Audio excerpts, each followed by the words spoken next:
Charisse, meron kaming question sa'yo. Okay lang ba? Okay lang. Yan. Sabi nga nila, there's an old saying actually, na in order to sing really, really well now, dapat tumibok-tibok na yung puso mo. Dapat na-in-love ka na. So, has it happened to you, ha? Alam mo, ikaw, ha? Alam niyo mga echoserang Fran. 17 pa lang ako, wala ako sa isip. Siyempre lang tumibok yung puso, pag hindi tumibok, patigaw ako. Hindi mo sabi.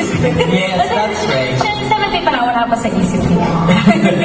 That's right. At dahil 17 ka na, we have a next set of songs that we're gonna sing so that you will experience what it's like to fall in love. Achoo! Pwede din yung mga na-in-love din sa'yo. Ay, ano ganon? Whichever comes first. Okay, speaking of first, halika dito. Ang first comes Naloloka lang sa Crush, inyo. Crush. Okay. Yes, and then Charisse, there's also the Gugu Eyes, Ano? and then the Buntong Hininga School of Acting.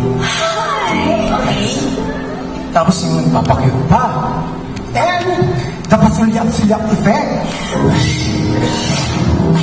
Ikaw naman, bilang ate mo, dapat gagawin mo pa-demure, dapat ihalaga, suplanita effect. Pero actually, kahit na if you're dying inside, kasi nung actually hindi mo matake no hard to get. Pero, you're just so into the guy. Okay, teka. Ano naman kilala mo sa music na?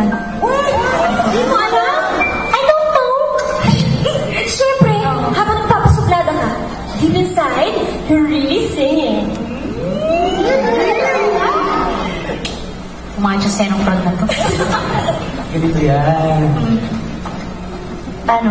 Ito na, oo. Paano nga? Diyan ka, dito kami. Oh, tapos, Ganyan. tapos lalayo ako sa tatapot ako sa iyo.